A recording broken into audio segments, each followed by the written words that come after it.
Huwag mong asahan na may matatanggap ka ni isang kusing mula sa bahay na ito, Lara. Ang tanging silbi mo lang ay maging alipin at magbigay ng pera sa amin. Wala ka ng halaga. Ang boses ni Belen ay matalim, parang pilat na humahagip sa katahimikan ng kusina. Kasabay niyon, ang pagkakasara ng pinto ng cabinet ay parang isang hatol ng kamatayan. Sa gitna ng usok na nagmumula sa kawali, nakatayo si Lara. Ang kanyang mga kamay ay abala sa paghiwa ng mga sariwang gulay para sa sinigang, ang paboritong sabaw ni Marco. Ang bawat hiwa ng kanyang kutsilyo ay may ingat, may pagmamahal, isang ritual na inialay niya sa loob ng 5 taon ng kanilang pagsasama. Ngunit sa sandaling marinig ang mga salitang iyon, tila tumigil ang pag-ikot ng mundo. Ang hawak niyang kutsilyo ay dahan-dahang lumuwag hanggang sa mahulog ito sa sahig na semento ng may mahinang kalansing na sinundan ng pagtulo ng mainit na sabaw sa kanyang paa. Hindi niya naramdaman ang init. Ang mas mainit na hapdi ay nagmumula sa kanyang dibdib, kung saan ang bawat hibla ng kanyang tiwala ay unti-unting napupunit. Lumingon si Lara, ang kanyang mga mata ay pilit na naghahanap ng anino ni Marco. Nandoon siya sa sala, nakaupo sa sofa na binili gamit ang perang ipinadala ni Lara mula sa kanyang sariling ipon, habang nakikinig sa mga pangungutya ng kanyang ina. Wala man lang pagtatanggol, wala man lang pagtutol. Ang lalaking ipinaglaban niya laban sa kanyang sariling pamilya ay ngumingisi ngayon, hinihintay ang pagpapatibay ng kasunduan na magtatapon kay Lara sa kalsada. Ang kanyang dibdib ay sumisikip, tila may isang malaking kamay na bumabalot sa kanyang puso at pilit itong pinipiga hanggang sa wala nang matirang pag-asa. Ang mga pader ng bahay na dati niyang tinuring na kanlungan ay biglang naging isang bilangguan. Ang bawat gamit na kanyang inayos, ang bawat dekorasyong kanyang pinaghirapan ay tumitingin sa kanya ng may pangungutya. Ang hapdi ay hindi na lang nasa dibdib. Dumadaloy na ito sa kanyang mga ugat. Ginagawa siyang manhid. Ginagawa siyang biktima ng sariling kabutihan. Nang humakbang si Marco palapit sa kanya, hindi na ang asawang nakilala niya ang kanyang nakikita, kundi isang estranghero na may mga matang puno ng kasakiman. Ang pinto ng kanilang silid ay dahan-dahang binuksan. Ang tunog ng pag-iinggit ng bisagra ay parang isang mahabang buntong hininga ng isang nagwakas na pag-ibig. Bakit? Bakit pagkatapos ng lahat ng sakripisyo, pagkatapos ng bawat gabi na hindi ako natulog para masigurong maayos ang negosyo mo, ito ang igaganti mo? Ano pa ang natitira sa akin kung pati ang sarili kong dangal ay ninakaw ninyo? Ang mga tanong na ito ay nanatili lamang sa kanyang isipan, hindi na makalabas sa kanyang tuyot na lalamunan. Habang tinutulak siya ni Marco patungo sa kadiliman ng kwarto, ang huling nakita ni Lara ay ang sikat ng araw na dahan-dahang nilalamon ng anino ng pintong nagbabadyang magkulong sa kanyang kinabukasan. Ang susi ay pinihit. Ang tunog ng bakal na sumasagi sa bakal ay ang huling tunog na kanyang narinig bago siya lamunin ng ganap na katahimikan. Ang bawat segundo sa loob ng silid ay tila isang dahan-dahang pagpatak ng tubig sa isang tuyong balon, mapurol, nakakabingi at walang katapusan. Sa 3 araw na lumipas, ang tanging liwanag na nakikita ni Lara ay ang manipis na guhit ng araw na pumapasok sa ilalim ng pintong nakakandado. Ang kwartong ito, na dating saksi sa mga bulong ng kanilang pag-ibig, ay naging isang malamig na kuta ng pagkakanulo. Nakahiga si Lara sa sahig, Ang kanyang likod ay nakasandal sa paanan ng kama. Ang bawat paghinga niya ay mabigat, puno ng alikabok at alaala. Sa tuwing maririnig niya ang mga yabag ni Belen sa labas, ang kanyang sikmura ay umiikot sa kaba. Hindi ito ang unang pagkakataon na nakaranas siya ng pagmamaliit. Ngunit ito ang unang pagkakataon na ang pagmamaliit ay may kasamang malinaw na layunin, ang agawin ang lahat ng kanyang pinaghirapan. Huwag kang mag-aksaya ng luha, Lara. Ang tinig ni Belen ay dumadaloy sa siwang ng pinto, puno ng lason. Ang utang na loob mo sa pamilyang ito ay hindi matutumbasan ng pera. Ang bahay na ito ay para sa aming kinabukasan, hindi para sa isang babaeng tulad mo na walang silbi kundi ang maging anino ni Marco. Ang mga salitang iyon ay parang mga matutulis na karayom na tumutusok sa kanyang diwa. Sa loob ng 3 araw, si Lara ay hindi nakakain ng maayos. Ang tubig na inabot sa kanya ay sapat lamang upang hindi siya mamatay sa uhaw. Sa gitna ng gutom at pagod, isang malabong tanong ang paulit-ulit na sumasagi sa kanyang isipan, bakit? Bakit niya hinayaan ang kanyang sarili na malubog sa ganitong uri ng pagturing? Sa kanyang pagpikit, nakikita niya ang mukha ni Marco noong unang taon nilang magkasama. Ang mga pangako ng pagmamahalan, ang mga gabing nagtutulungan silang buuin ang negosyong unti-unti nilang pinapalago. Hindi niya inakala na ang lahat ng iyon ay magiging kasangkapan lamang para sa mas malaking pagkakanulo. Habang dumadaloy ang oras, ang kanyang isipan ay unti-unting lumilipat mula sa pagdadalamhati patungo sa isang malamig na pagtanggap. Ang kanyang puso, na dati ay puno ng pag-asa para sa asawa, ay nagsisimulang maging kasing tigas ng batong sahig na kanyang hinihigaan. Sa ikatlong gabi, isang kakaibang ingay ang nagmula sa labas. Hindi ang yabag ni Belen, kundi ang boses ni Marco na tila may kausap sa telepono. Siguraduhin mong maililipat ang titulo bago matapos ang linggong ito. Wala na siyang laban. Wala siyang alam sa mga dokumentong pinirmahan niya. Ang mga salitang iyon ang naging huling hibla na pumutol sa kanyang pagtitiis. Ang kawalan ng malay ay unti-unting napalitan ng isang mapanganib na linaw ng isip. Kung ang pag-ibig ang naging kahinaan niya, ang katotohanan ang magiging sandata niya. Ngunit sa ilalim ng dilim, isang pangamba ang bumabalot sa kanya. Sino ang maaari niyang pagkatiwalaan sa labas ng pintong ito kung ang taong pinakamahalaga sa kanya ang siyang utak ng lahat ng ito? Ang ikaapat na umaga ay hindi nagsimula sa sikat ng araw, kundi sa tunog ng mabibigat na yabag sa labas ng bahay. Hindi ang karaniwang pagmamadali ni Marco, kundi ang mga hakbang na may awtoridad, maingat, at tila hindi nag-aalinlangan. Si Lara na nakasandal sa pinto ay nakaramdam ng kaba na humahalo sa isang kakaibang uri ng pag-asa. Biglang nayanig ang buong bahay. Hindi ito lindol. Ito ay ang tunog ng pagkabukas ng pintong pangunahin na tila winasak ng isang malakas na puwersa. Ang mga sigaw ni Belen at ang pagmumura ni Marco ay umaling-awngaw sa kabuuan ng gusali. Isang kaguluhan na hindi kailanman inakala ng mag-ina na mangyayari sa loob ng kanilang kuta.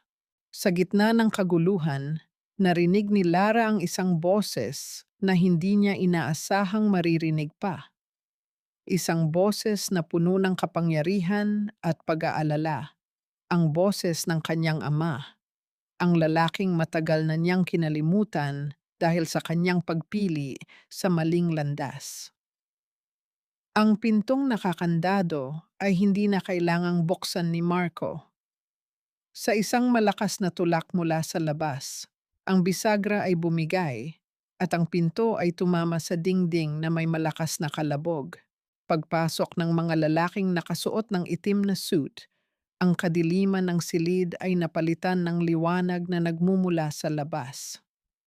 Nakatayo si Lara, ang kanyang mga mata ay nanlalabo sa liwanag, ngunit ang kanyang tindig ay hindi matitinag. Nang makita niya ang kanyang ama, ang bawat pader na itinayo niya para protektahan ang kanyang mga emosyon ay biglang gumuho. Ngunit sa halip na tumakbo palapit at umiyak, nanatili siyang nakatayo. Sa sala, nakaluhod si Marco at Belen, ang kanilang mga mukha ay bakas ang takot at ang biglang pagkawala ng kanilang lakas. Ang kanilang kasakiman, na dati ay nagbibigay sa kanila ng yabang, ay tila nalusaw sa harap ng mga taong hindi nila kayang labanan.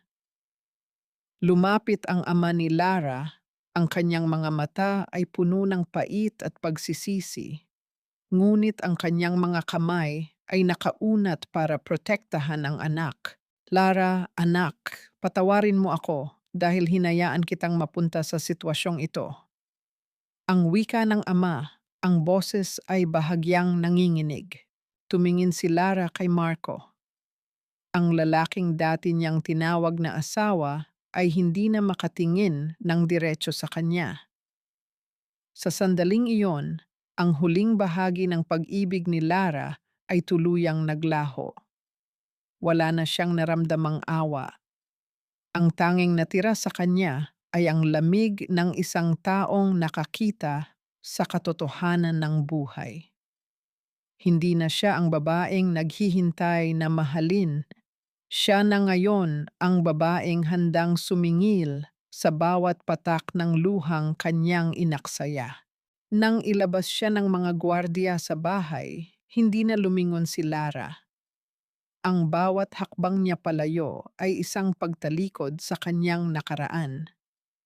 Ang hangin sa labas, kahit na malamig, ay parang bumubuhay sa bawat hibla ng kanyang pagkatao.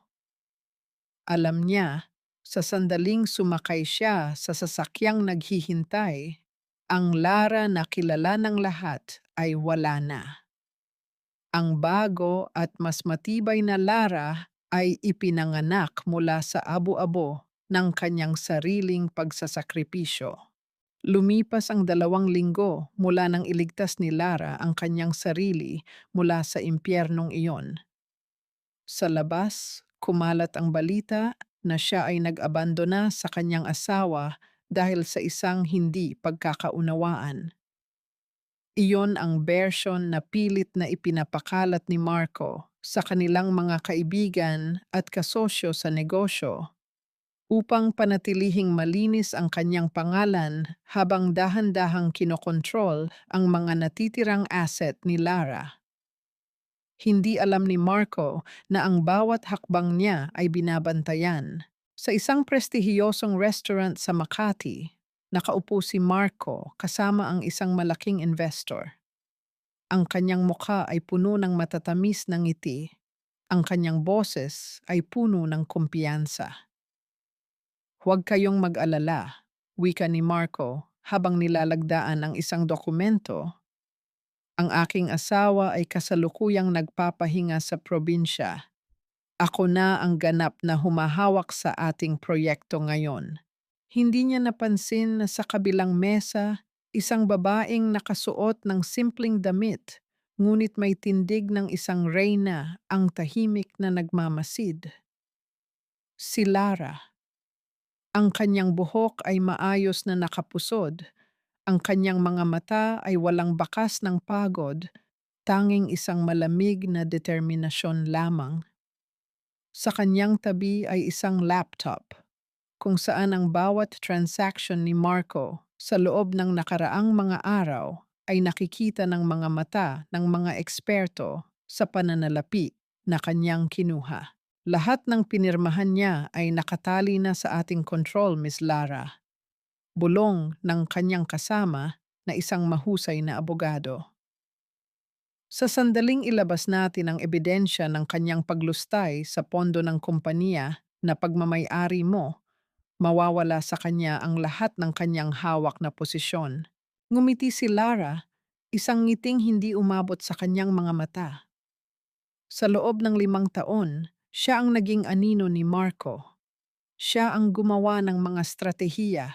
Siya ang nakipagpulong sa mga investor habang si Marco ay nagpapanggap na abala sa golf course. Ngayon, ang bawat diskarte na itinuro niya kay Marco ay gagamitin niya para unti-unting gibain ang mundo ng lalaking minsan ay naniwala siyang mahal siya. Habang papalabas si Marco sa restaurant, nagtama ang kanilang paningin. Sandaling natigilan si Marco. Ang kanyang ngiti ay biglang napalitan ng pagkalito. Pagkatapos ay naging panunuya. Lara, anong ginagawa mo rito? Akala ko ba ay nagpapagaling ka? Hindi sumagot si Lara. Tiningnan lang niya si Marco mula ulo hanggang paa, na para bang isa itong gamit na sirana at kailangang itapon. Ang katahimikan ni Lara ay nagdulot ng pagkabalisa sa lalaki. Hindi ito ang Lara na dati ay humihingi ng kanyang atensyon at pagmamahal. Ang babaeng nasa harap niya ngayon ay tila may dalang isang uri ng kapangyarihan na hindi niya maipaliwanag. Umuwi ka na, Marco, malamig na wika ni Lara. Dahil sa mga susunod na araw, baka hindi mo na makilala ang bahay na tinatawag mong sa iyo. Habang naglalakad palayo si Lara, naramdaman niya ang malamig na hangin ng hapon na humahaplos sa kanyang mukha. Wala siyang naramdamang awa. Ang tanging nararamdaman niya ay ang pagbabalik ng kanyang sarili. Ang babaeng bago siya naging asawa, ang babaeng may malinaw na pangalan at kinabukasan. Ang mga sumunod na araw ay naging isang tahimik na bagyo para kay Marco. Sa bawat paggising niya, may isang maliit na trahedya na sumasalubong sa kanyang negosyo. Isang supplier na biglang nagkansela ng kontrata, isang bangko na nagpadala ng babala tungkol sa mga utang na hindi niya alam na umiral, at ang biglang pagkawala ng kanyang mga pinakamahalagang kliyente. Nasa loob siya ng kanyang opisina, ang dating simbolo ng kanyang tagumpay. Ngayon, ang silid na iyon ay mukhang masikip, puno ng mga papeles na nagkalat sa ibabaw ng mesa.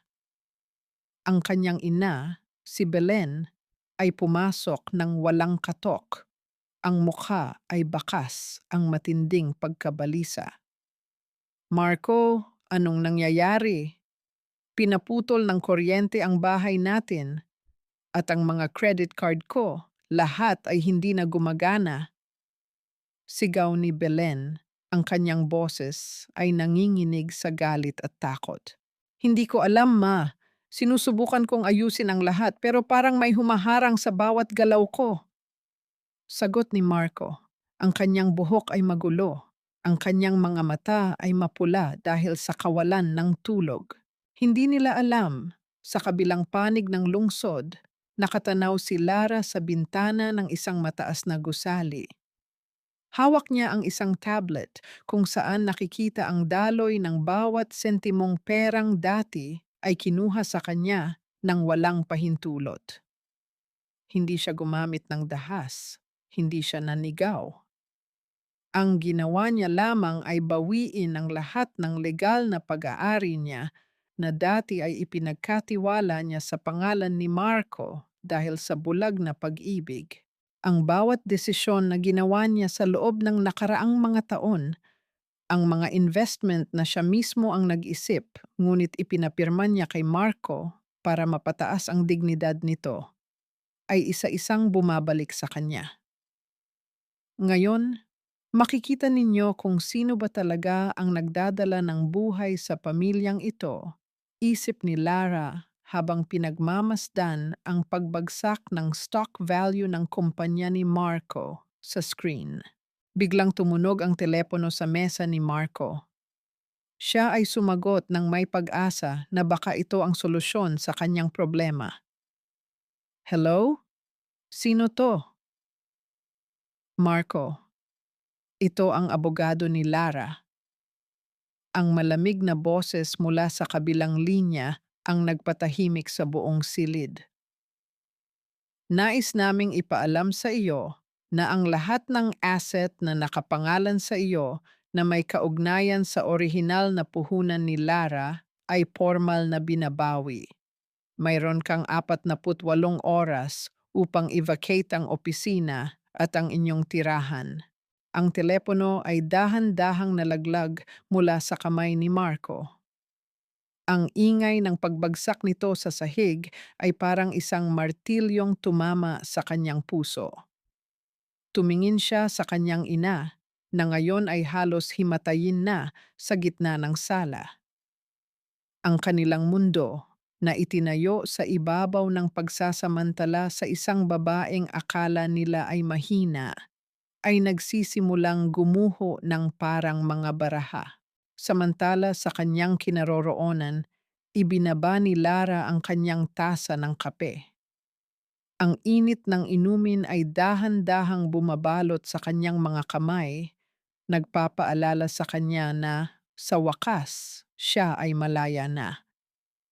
Ang bawat paghihirap, bawat gabi ng pagluha sa loob ng maliit na kwarto ay naging puhunan para sa sandaling ito. Hindi ito paghihiganti, ito ay katarungan. Habang ang kumpanya ni Marco ay unti-unting nalulunod sa utang at iskandalo, isang mas malalim na lihim ang unti-unting lumilitaw sa ibabaw. Hindi lamang pera ang nawawala sa pamilya ni Marco, ang kanilang buong reputasyon sa alta sosyedad ay unti-unti ring nababakbak, gaya ng pintura ng isang lumang bahay na hinahampas ng bagyo. Nasa loob si Belen ng isang mamahaling boutique, umaasang makakagamit pa rin ng kanyang platinum card. Ngunit ang boses ng sales clerk ay puno ng pag-aalinlangan. Pasensya na po ma'am, ngunit declined po ang transaksyon. Sa paligid, ang mga matang nakatingin sa kanya ay puno ng tsismis at pagkutya. Ang bawat bulong ng mga taong dati ay yumuyuko sa kanya ay naririnig niya ngayon bilang mga tunog ng paghatol. Sa kabilang banda, si Lara ay abala sa pag-aayos ng mga dokumentong nagpapatunay sa mga transaksyong ilegal na ginawa ni Marco sa likod ng kanilang kumpanya. Hindi lamang siya basta bumabawi ng pera. Tinitiyak niyang ang batas mismo ang lalapit sa mga taong umabuso sa kanya. Habang binabasa niya ang mga email at records na nakatago sa isang hidden server, isang mas masakit na katotohanan ang bumungad sa kanya. Hindi lang pala pera ang kinuha ni Marco. Sa mga mensaheng kanyang nababasa, natuklasan ni Lara na si Marco ay may matagal na palang ugnayan sa ibang babae, ang anak ng isa sa kanilang mga pangunahing competitor. Ang bawat regalong ibinigay ni Marco sa babaeng iyon ay galing sa perang pinaghirapan ni Lara. Ang bawat hapdi na nararamdaman niya noon ay may mukha at pangalan na pala. Hindi humagulhol si Lara. Sa halip, hinaplos niya ang litrato ng kanyang ina na nakalagay sa kanyang mesa.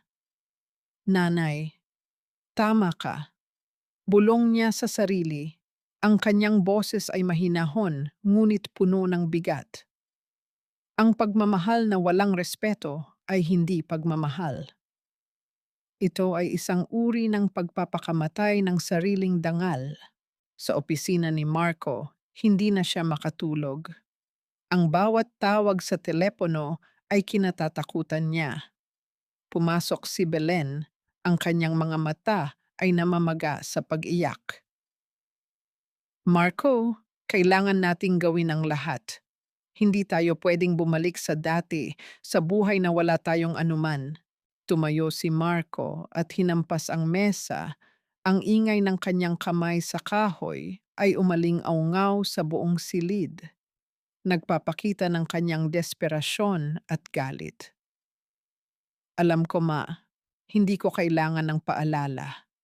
Kung kailangan kong lumuhod kay Lara, gagawin ko.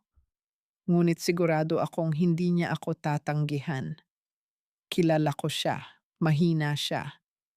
Masyado siyang mapagmahal para hayaan tayong bumagsak. Ang pag-asa ni Marco ay nakasandal sa isang maling akala na si Lara ay mananatiling ang Lara na dati niyang binalewala. Ngunit sa sandaling iyon, hindi niya alam na si Lara ay kasalukuyan ng nakikipagpulong sa mga taong magpapatibay ng kanyang desisyon na tapusin na ang lahat ng koneksyon sa kanyang nakaraan. Ang Lara na kilala nila ay patay na. Ang babaeng nakatayo ngayon ay handa nang harapin ang anumang resulta ng kanyang pagbabawi. Ang hangin sa labas ng mansyon ng pamilya ni Marco ay tila mabigat, puno ng kaba na hindi maipaliwanag. Isang itim na sasakyan ang dahan-dahang huminto sa tapat ng kanilang gate. Isang gate na dati ay simbolo ng karangyaan, ngunit ngayon ay mukhang kalawangin at abandonado. Si Lara ay bumaba mula sa sasakyan. Suot niya ang isang eleganteng suit na kulay abo. Ang kanyang buhok ay nakalugay at maayos. Nagbibigay sa kanya ng awtoridad na hindi niya kailanman ipinakita sa loob ng 5 taon. Sa bawat hakbang niya patungo sa pintuan, ang bawat tiles sa daanan ay tila nagkukuwento ng lahat ng panahong dumanas siya ng paghihirap sa lugar na ito. Hindi siya kumatok. Sa halip, hinintay niyang buksan ito ng katulong na takot sa kanya. Nang bumukas ang pinto, sumalubong sa kanya ang amoy ng lumang alikabok at ang ingay ng pagtatalo sa loob ng sala. Si Marco at Belen, na kapwa mukhang sabog at pagod, ay napatigil sa kanilang pag-uusap nang makita si Lara na nakatayo sa bukana ng pinto. Lara, ang boses ni Marco ay nanginginig, hindi dahil sa galit, kundi dahil sa gulat na makita ang babaeng akala niya ay nasa ilalim ng kanyang kontrol. Ang kanyang mukha, na dati ay puno ng yabang, ay ngayon ay mukhang isang bata na nahuling gumagawa ng pagkakamali. Anong ginagawa mo rito? Balak mo bang magyabang? Sigaw ni Belen, bagaman ang kanyang boses ay kulang sa dating talim. Ang kanyang mga kamay ay nanginginig habang nakahawak sa gilid ng sofa. Hindi sumagot si Lara. Naglakad siya papasok. Ang bawat yabag ng kanyang sapatos sa sahig na marmol ay lumilikha ng isang ritmong malamig at tiyak. Tumigil siya sa gitna ng sala, lumingon sa paligid, at tiningnan ang bahay na dati niyang inalagaan ng higit pa sa kanyang sarili. Hindi ako narito para magyabang, wika ni Lara. Ang boses ay mahinahon pero may talim na bumabalot sa bawat salita. Narito ako para ilista ang lahat ng nawala sa akin dahil sa kasakiman ninyo. Ang bahay na ito, ang mga alahas na ibinigay ninyo sa inyong mga kabit gamit ang perang ipinagpaguran ko, at ang bawat segundong ninakaw ninyo sa buhay ko. Lara, pag-usapan natin ito. Mahal kita, hindi ba? May kasunduan tayo. Pakiusap ni Marco, sabay hakbang palapit sa kanya. Ngunit sa isang iglap, ang isa sa mga tauhan ni Lara na kasama niya ay humarang sa pagitan nila, dahilan para mapaurong si Marco. Mahal? Tanong ni Lara, sabay tawa ng mahina, isang tawang puno ng pait at pagkasuklam. Ang pagmamahal ay hindi nagtatago ng mga lihim sa loob ng 5 taon. Ang pagmamahal ay hindi nagkukulong ng tao sa kwarto para lamang sa pera. Ang nararamdaman mo, Marco, ay hindi pagmamahal. Ito ay ang takot na mawalan ng taong gagamitin mo. Tiningnan ni Lara ang paligid sa huling pagkakataon. Sa loob ng 24 na oras, gusto kong makita na wala na kayo rito.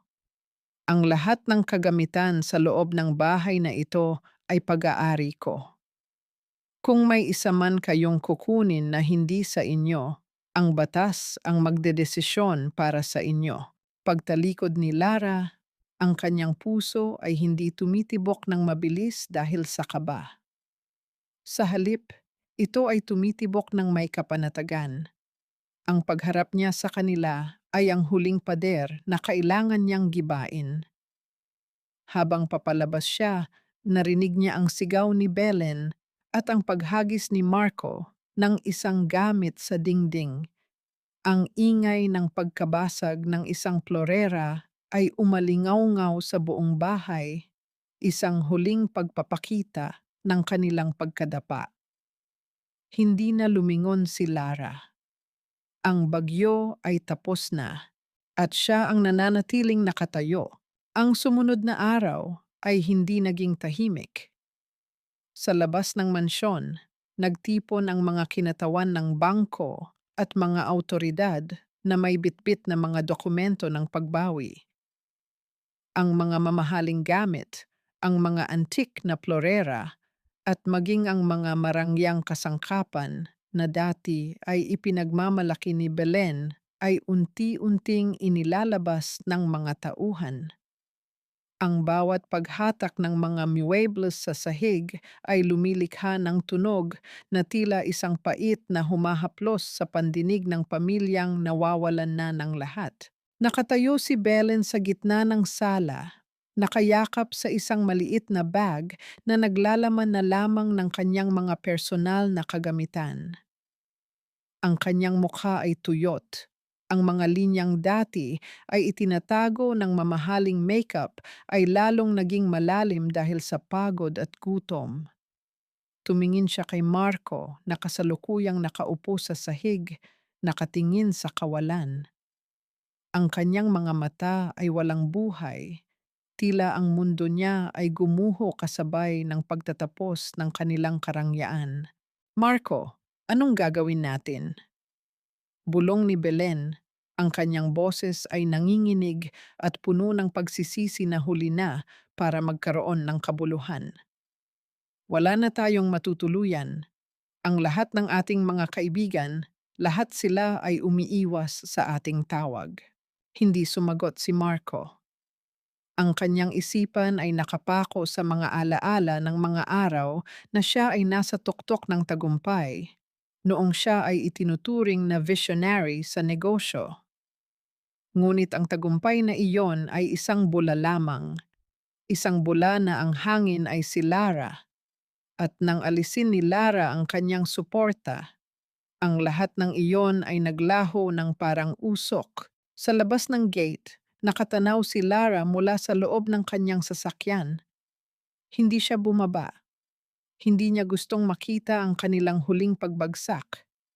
Ang tanging gusto niya ay masiguradong tapos na ang lahat. Sa kanyang tabi, ang kanyang personal assistant ay nag-uulat ng mga huling detalye. Lahat ng accounts ay sarado na, Miss Lara. Ang inyong ama ay nagpadala ng mensahe, nagtatanong kung kailangan niyo pa ng karagdagang tulong sa paglilinis ng pangalan ng inyong kumpanya. Sabihin mo sa kanya, sapat na ito, sagot ni Lara habang nakatingin sa paparating na ulan. Ang kailangan ko na lang ngayon ay katahimikan. Habang paalis ang sasakyan, isang huling sulyap ang ibinigay ni Lara sa bahay. Nakita niya si Marco na lumabas ng pinto, dala ang kanyang huling mga gamit, habang ang mga autoridad ay ikinokonsolida ang pag-aari ng mansyon.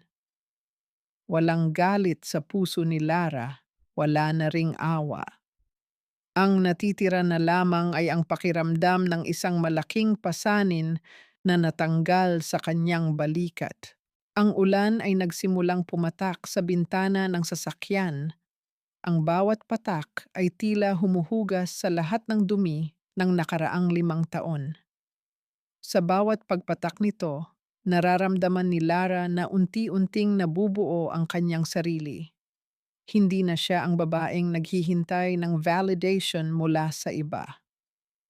Siya na ngayon ang arkitekto ng sarili niyang kapalaran at sa pagkakataong ito, walang sino man ang maaaring humadlang sa kanyang kaligayahan. Matapos ang kaguluhan ng pagbawi, ang lungsod ay tila naging isang malawak na espasyo para kay Lara. Sa loob ng ilang buwan, inilayo niya ang kanyang sarili sa mundo ng negosyo na dati ay naging lason sa kanyang buhay. Sa isang maliit ngunit payapang bahay sa gilid ng dagat, sinimulan ni Lara ang kanyang paglalakbay patungo sa paghilom. Ang bawat umaga ay hindi na nagsisimula sa tunog ng alarm para sa mga pulong o sa pressure ng pag-aayos ng mga problema ni Marco. Sa halip, ang kanyang gising ay binabati ng tunog ng humahampas na alon sa dalampasigan at ang banayad na simoy ng hangin. Dito, ang tanging obligasyon niya ay ang pag-aalaga sa kanyang sariling kaluluwa. Isang hapon, habang naglalakad siya sa tabing dagat, nakita niya ang isang matandang mangingisda na maingat na nag-aayos ng kanyang lambat. Ang bawat galaw ng matanda ay may pasensya, may respeto sa bawat hibla ng tali. Lumapit si Lara at naupo sa malapit na troso, pinagmamasdan ang sining ng pag-aayos. Hindi nagmamadali ang dagat, Hija, wika ng matanda, nang hindi man lang lumingon, tila alam na ang kanyang presensya. Kung pipilitin mong buuin ang lambat ng may galit, mas lalo lang itong mabubuhol. Kailangan ng kalmado na mga kamay. Tumimo ang mga salitang iyon sa puso ni Lara. Sa nakalipas na 5 taon, palagi siyang nagmamadali. Nagmamadaling maging perpektong asawa, nagmamadaling patunayan ang kanyang halaga, at nagmamadaling maghiganti. Ngayon, sa harap ng malawak na dagat, natanto niya na ang tunay na lakas ay wala sa bilis ng kanyang pag-atake, kundi sa lalim ng kanyang katahimikan. Kinuha ni Lara ang isang maliit na kwaderno mula sa kanyang bag. Doon, nagsimula siyang magsulat. Hindi mga financial report o mga plano sa negosyo, kundi ang mga pangarap na matagal niyang kinalimutan, ang pagpinta, ang pagbabasa ng mga libro sa ilalim ng puno, at ang simpleng paglalakbay ng walang bitbit na mabigat na responsibilidad. Sa bawat pahina na kanyang napupuno, nararamdaman niya ang unti-unting pagbabalik ng babaeng dati niyang pinatay para lamang maging asawa ni Marco. Ang Lara na malikhain, ang Lara na masayahin, ang Lara na hindi takot mag-isa. Habang papalubog ang araw, ang langit ay nagkulay kahel at lila, isang paalala na ang bawat katapusan ay may kasamang magandang pagtatapos kung bibigyan mo lamang ito ng pagkakataon. Tumingin siya sa dagat at bumulong, "Patawad sa sarili ko dahil hinayaan kitang mawala ng matagal." Sa malayo, isang grupo ng mga bata ang naglalaro. Ang kanilang mga tawa ay umaaling-aungaw sa hangin, isang tunog ng purong kaligayahan na matagal nang hindi naririnig ni Lara. Ang kanyang mga mata ay naging malinaw, wala na ang poot, wala na ang pangungulila. Ang natitira na lamang ay ang pag-asa para sa isang bukas na siya mismo ang pipiliin.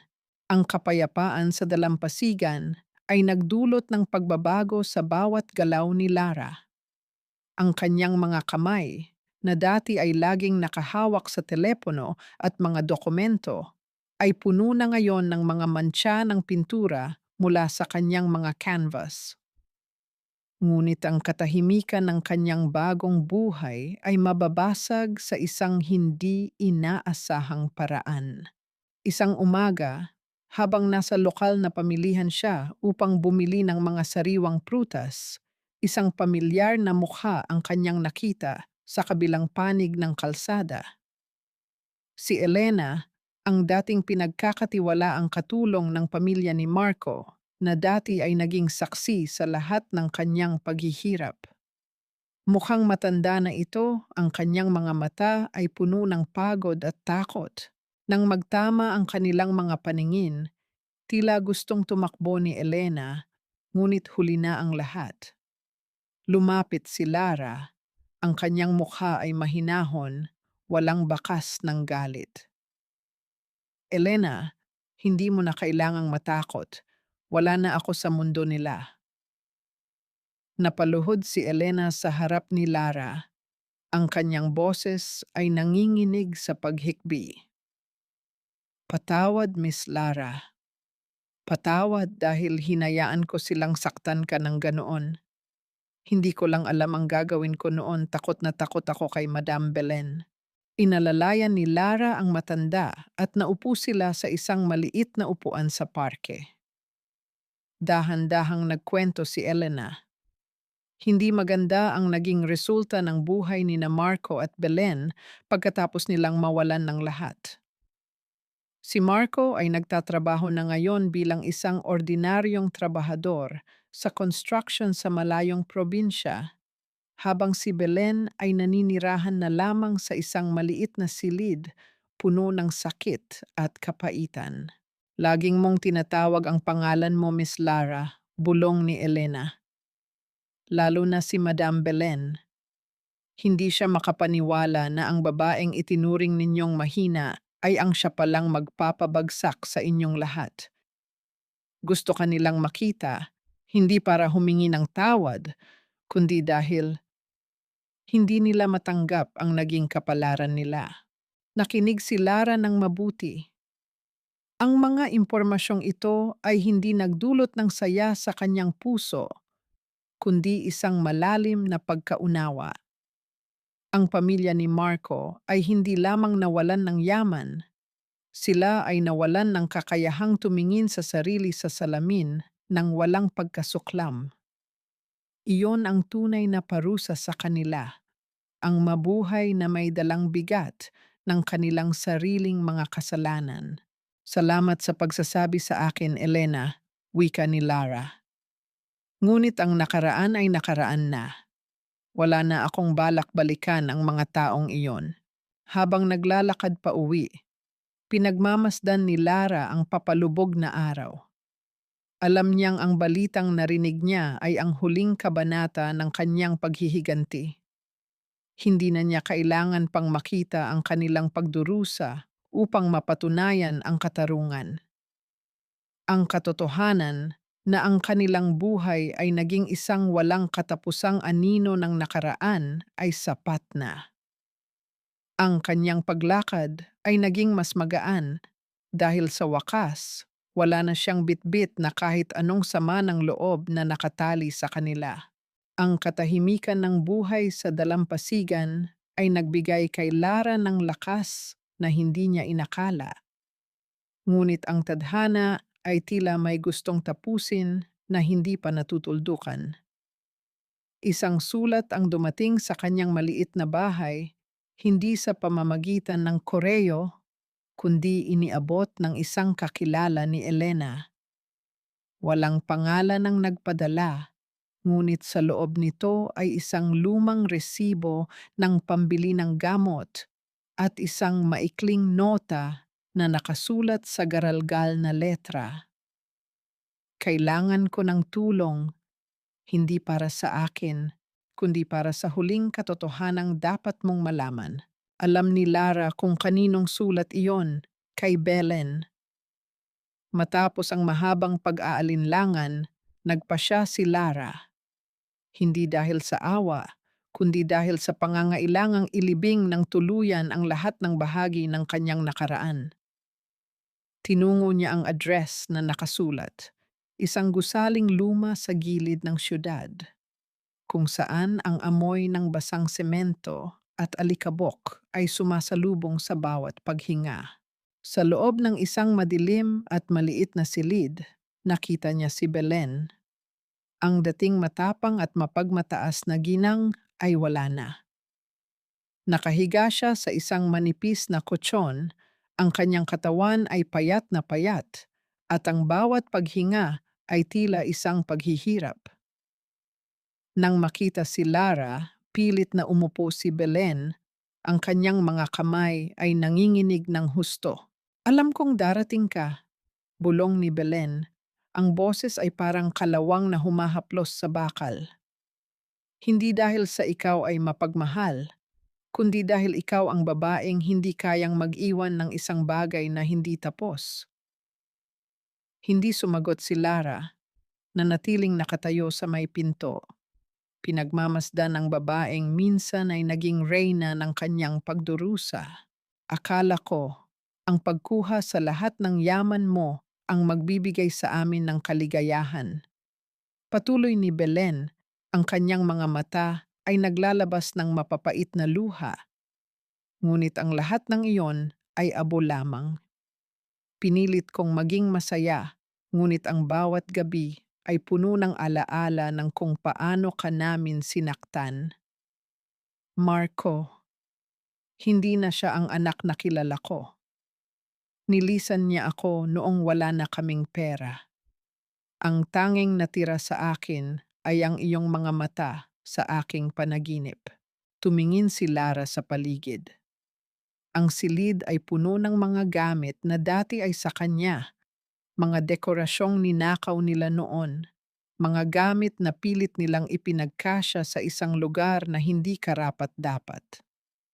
Ang lahat ng ito ay patunay lamang na ang kasakiman ay hindi kailanman nakakabuo. Ito ay laging nagwawakas sa pagkasira. Bakit mo ako pinapunta rito, Belen? Tanong ni Lara. Ang kanyang boses ay malamig ngunit may bakas ng awa. Kinuha ni Belen ang isang lumang sobre mula sa ilalim ng kanyang unan. Dito nakasulat ang lahat ng mga account na itinago ni Marco mula sa iyo. Hindi lang pera ang ninakaw niya. May mga dokumentong magpapatunay na ang negosyo ng ama mo ay sinubukan nilang ipasa sa ibang kumpanya bago ka pa man magpakasal. Ito ang huling piraso ng puzzle na kailangan mo para sa iyong kapanatagan. Iniabot ni Belen ang sobre. Ang kanyang mga daliri ay humaplos sa kamay ni Lara, isang haplos na puno ng pagsisisi. Hindi ko na kailangan ang kapatawaran mo. Ang kailangan ko lang ay ang katahimikan bago ang huling sandali. Paglabas ni Lara sa gusaling iyon, ang hangin sa labas ay tila mas sariwa. Hawak niya ang sobre, ang huling bahagi ng kanyang nakaraan na dapat niyang harapin. Hindi niya inakala na ang pagtatapos ng kanyang paghihiganti ay magmumula sa kamay ng taong dati niyang kinasusuklaman. Ang sobre na hawak ni Lara ay tila may bigat na hindi lamang pisikal. Ito ang bigat ng 5 taon ng panlilinlang na tuluyan ng nabuwag. Sa isang maliit na coffee shop sa malapit, binuksan ni Lara ang mga dokumento. Hindi siya nakaramdam ng galit habang binabasa ang mga kasunduan at pirma ni Marco, ang mga ebidensyang nagpapatunay na ang pagtataksil nito ay hindi lamang isang pagkakamali, kundi isang sistematikong pagpaplano.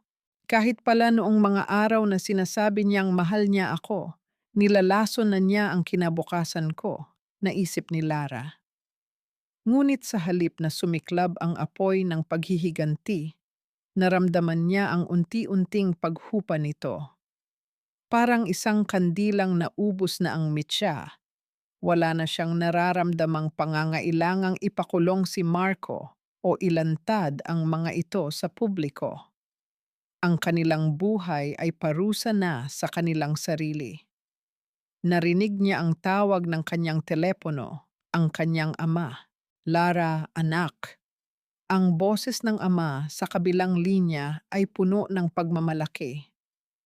Nabalitaan ko ang tungkol sa mga dokumentong nakuha mo. Kung gusto mo, maaari nating simulan ang legal na aksyon ngayon din. Maaari nating siguraduhin na hindi na sila makakaahon habang buhay. Tumingin si Lara sa bintana, kung saan ang mga tao ay naglalakad ng mabilis, Bawat isa ay may sariling laban at sariling kwento. Hindi na kailangan, Tay. Sagot ni Lara, ang kanyang boses ay mahinahon at malinaw. Ang pagpapakulong sa kanila ay paraan pa rin ng pagpapanatili sa kanila sa buhay ko. Gusto ko na silang kalimutan.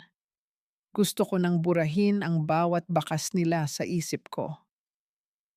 Sigurado ka ba? Tanong ng ama na tila nag-aalinlangan sa kanyang pagbabago. Opo, ang kalayaan ko ay hindi nakasalalay sa kanilang pagbagsak, kundi sa aking kakayahang magpatawad.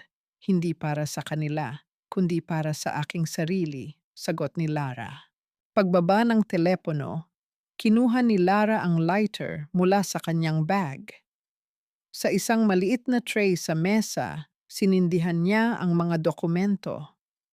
Pinanood niya ang bawat pahina na maging abo, ang bawat pirma at pangalan ay unti-unting naglalaho sa apoy.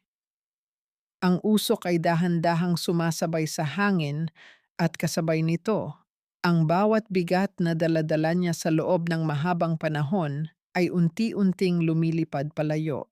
Hindi niya inakala na ang huling hakbang sa kanyang paghihiganti ay ang pagpili na huwag nang maghiganti.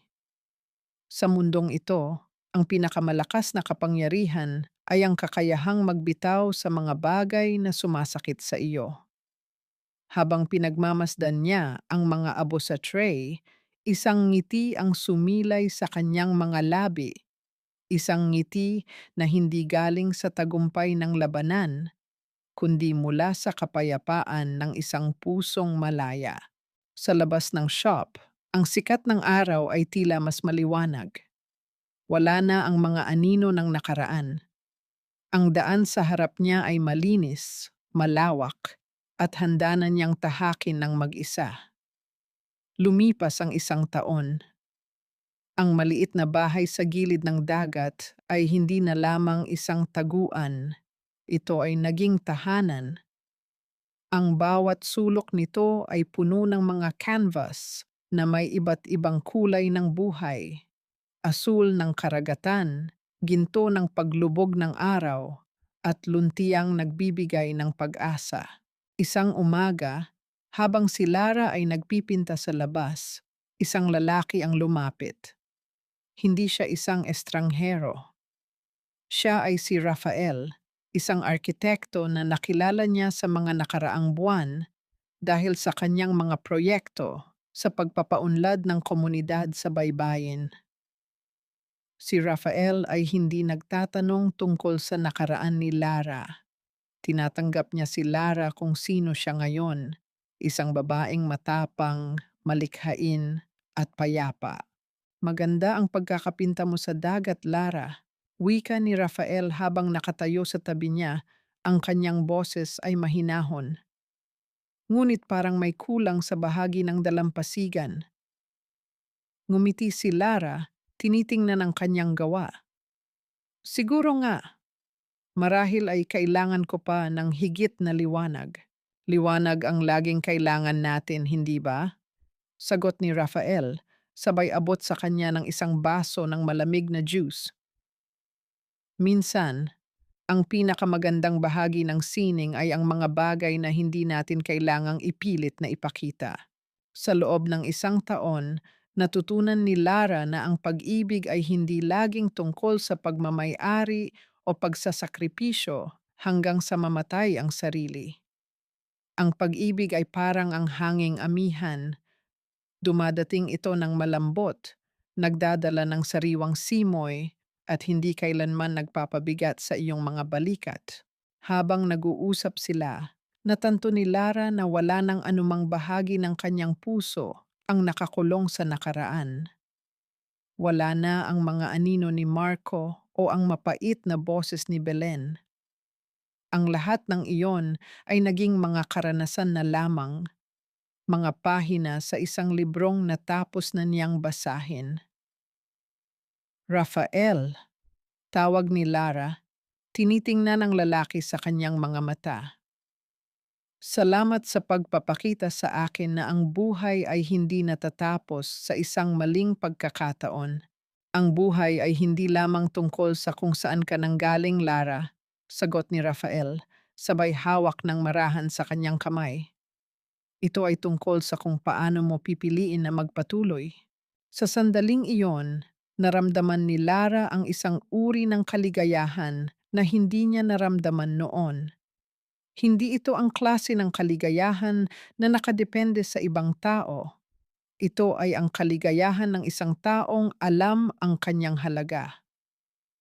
Ang dagat sa harap nila ay tahimik, ang alon ay humahalik sa buhanginan ng may lambing. Sa wakas, ang Lara na nawala ay muling nabuo, mas matatag, mas malalim, at higit sa lahat, tunay na masaya. Ang nakaraan ay naging isang aral na lamang at ang hinaharap ay isang blankong canvas na handa na niyang pintahan ng mga bagong kulay. Ang mga araw sa dalampasigan ay nagmistulang isang mahabang awit ng katahimikan at paghilom. Sa bawat paglipas ng panahon, unti-unting nakalimutan ni Lara ang lasa ng pait na dati ay bumabalot sa kanyang bawat paghinga. Ngayon, ang kanyang mga gabi ay hindi na ginugulo ng mga bangungot. Sa halip, ang mga ito ay puno ng mga panaginip na may maliliwanag na kulay at malalawak na abot-tanaw. Isang araw, nakatanggap si Lara ng liham mula sa kanyang ama. Hindi na ito tungkol sa negosyo o sa mga pag-aari na kinuha nila kay Marco. Ito ay isang paanyaya sa isang simpleng pagtitipon ng pamilya, isang bagay na hindi nila nagawa sa loob ng napakaraming taon.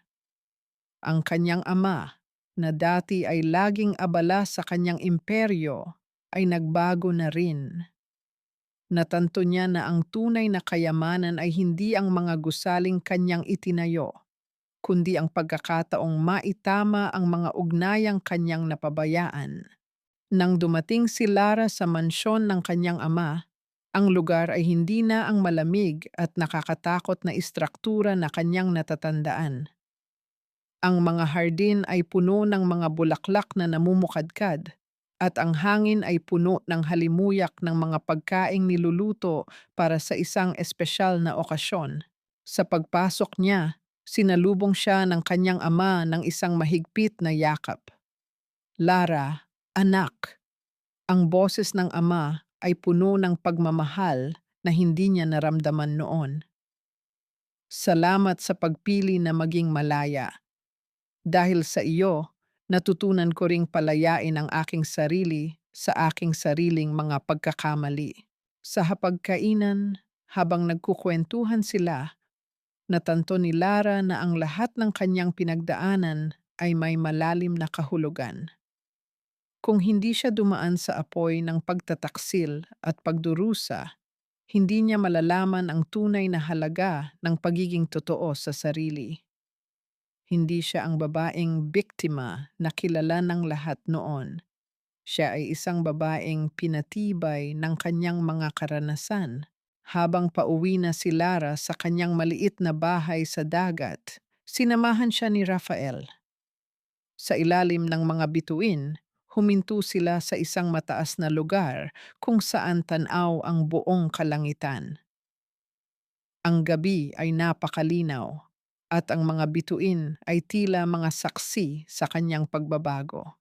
Alam mo, Lara, wika ni Rafael habang nakatingin sa langit. Ang bawat bituin na nakikita natin ay may sariling liwanag na naglalakbay ng napakahabang panahon bago natin ito makita. Minsan, ang liwanag na iyon ay galing sa mga bituin na wala na, ngunit ang ningning ay nananatili. Tumawa si Lara, isang tawang malinaw at puno ng buhay. Siguro nga, Rafael, ako ang bituin na akala ng lahat ay mamamatay na, ngunit heto ako ngayon, mas maliwanag kaysa dati. Hindi na niya kailangan ng paghihiganti. Hindi na niya kailangan ng hustisya na galing sa ibang tao. Ang hustisya ay nasa loob na niya, sa kanyang kakayahang magmahal muli, sa kanyang katapangan na magsimulang muli, at sa kanyang kapayapaan na walang sinumang makakakuha. Ang kanyang buhay ay hindi na isang kwento ng pagkasira. Ito ay isang kwento ng pagbangon at walang katapusang pag-asa. Ang bawat kabanata ng buhay ni Lara ay tila isang pahina sa isang aklat na unti-unting natatapos. Sa huling araw ng tag-init, nagpasya si Lara na bumalik sa lugar kung saan lahat nagsimula. Hindi sa mansyon ni Marco, kundi sa lumang simbahan sa kanilang bayan kung saan dati silang ikinasal. Hindi siya naroon upang magluksa. Sa kanyang mga kamay ay isang maliit na palumpon ng mga puting bulaklak, ang simbolo ng kapayapaan at bagong simula. Habang naglalakad siya sa gitna ng pasilyo ng simbahan, ang bawat hakbang ay hindi na mabigat. Ang mga alaala ng hapunan, ng mga sumpaan, at ng mga pangako ay naroon pa rin, ngunit ang mga ito ay parang mga anino na lamang sa dingding. Walang kakayahang saktan ang kanyang kasalukuyan. Sa labas ng simbahan, nakita niya si Marco. Ang lalaking dati ay makisig at puno ng ambisyon ay mukhang matanda na bago pa man ang kanyang panahon. Nakasuot ito ng kupas na damit. Ang kanyang mga kamay ay magaspang dahil sa trabaho sa construction.